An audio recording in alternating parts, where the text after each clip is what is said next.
Hello and welcome. My name is Sarah Nicole Nadler, and I am here to welcome you to the Get Married, Stay Married course. I thought really hard about what I wanted to include in this course.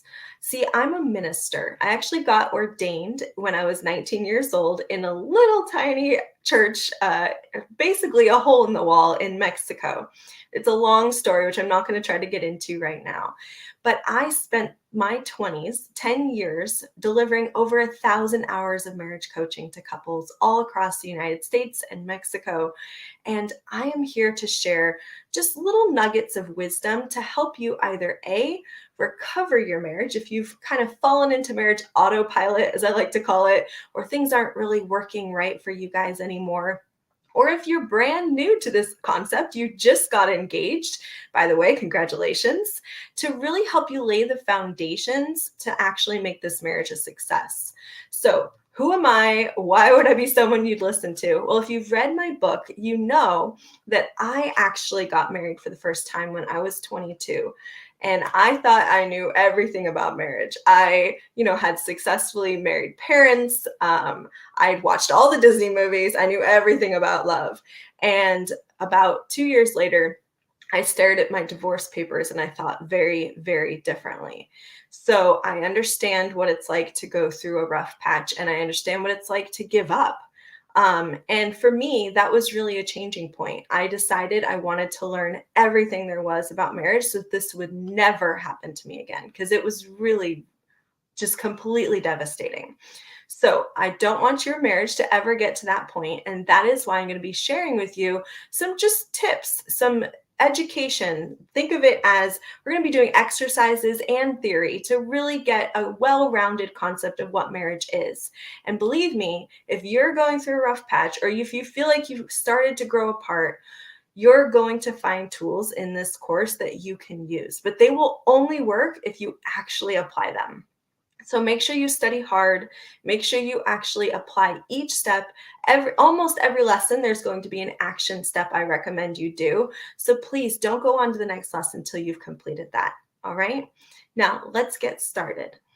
The very first thing I want to cover with you guys today is why you want to be married in the first place. Years ago, a young woman who was in a long-term relationship came to me and asked me, Sarah, what are good reasons to get married? And honestly, it's a question I wish more people would ask, because defining your why for something will always make that something, that activity, smoother and easier. And the answer is a little bit vague, because the truth is there's no wrong reason to get married. There's actually only unaligned reasons. Let's take the common one, right? We see this in the movies all the time. The man or the woman who only wants to get married for money. Well, you know what? The truth is I've actually seen successful, happy relationships that started out with the mutual goal of just making more income together. And that's not necessarily a bad reason to get married. They do it all across the world. Many, many countries have, financial reasons for marriage. But it's when one partner thinks they're marrying for love and the other partner is really just out to get his money or her money or their money, that's when we have a problem. So I want you to take a moment here and really think for yourself, what is my reason for wanting to be married? Whether you're married now, right? Or you're thinking about getting married, you're still engaged. Really have a thought around, what does the future look like for you? And how is being married going to make your life different than if you weren't? Now, here's another thing to think about on this subject, and that is sometimes the original reasons we have for getting married no longer exist, right? Maybe you got married wanting to raise a family, and now your kids are out of the house and you're empty nesters and you don't really have any other driving force behind your marriage. So there's nothing wrong with coming up with new reasons, right? So long as we make sure they're aligned with your partners. Now, let's take a moment here and really write that down. What is your reason? Next, I want to address what a marriage even is. This is something I have found so funny over the years, because If you ask experts to define marriage, you'll usually get this very dry, boring explanation about the history of marriage or, some cynical statement about why people get married rather than actual definition. So I wrote out this definition. You'll find it in my book. Marriage. What is a marriage, right? How do we know if we actually have a marriage? Because marriage is not just a piece of paper. So here's the definition: a union between two individuals without dishonesty, maintained with open communication, where both support each other in their goals. So here's a slightly controversial, maybe, but very radical and yet very true statement. If you don't have that, if you don't have a union between two individuals, if one of you is trying to swamp the other and not allowing them to be who they are, right? If you have dishonesty and there's little things you guys aren't telling each other, if you don't have open communication, if you don't feel like you can really talk to that person, and if you're not supporting each other in your goals, I would say you don't actually have a marriage, right? What you have is something else. And in order for there to be true marriage, it has to entail those things in order for both couples to be happy, or both people in the couple to be happy.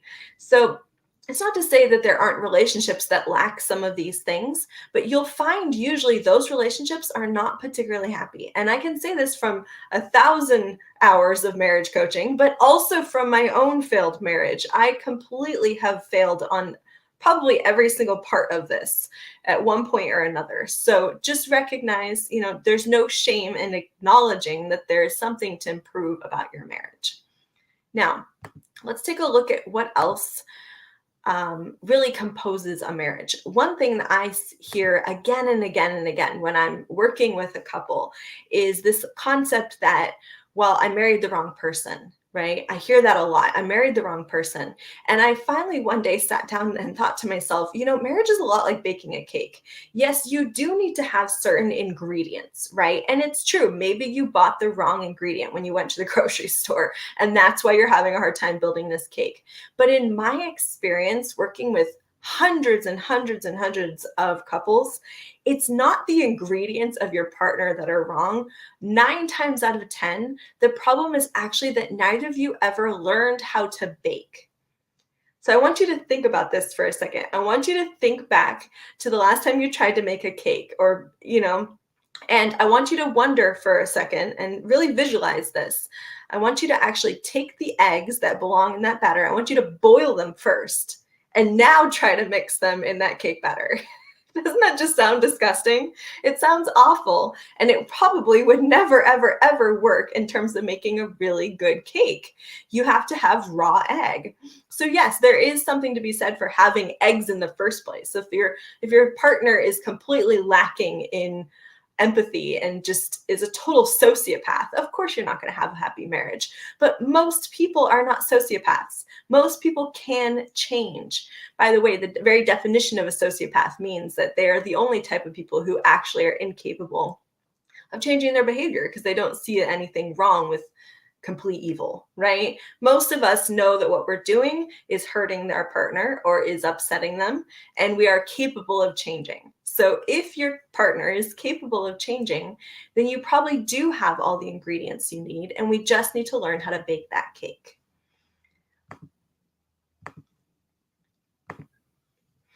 So let's get back to what I said earlier in terms of your reason for being married. These need to align, and I want you to actually do this exercise. Write down your reasons for being married right now and your reasons as well for being married in the future. Why would you still want to be married 10 years from now or 20 years from now or when you're retired and old? And what are those reasons, and do they align with your partner's? So go ahead and write yours, have them write theirs, and compare the two. Make sure that you're on maybe not completely the same page, but at least have alignment in terms of these need to parallel each other. You can't be going off in completely different directions and still have a happy marriage. So go ahead and take action. I want you to pause here before you go on to the next lesson. You're going to write down your big dreams in life, right?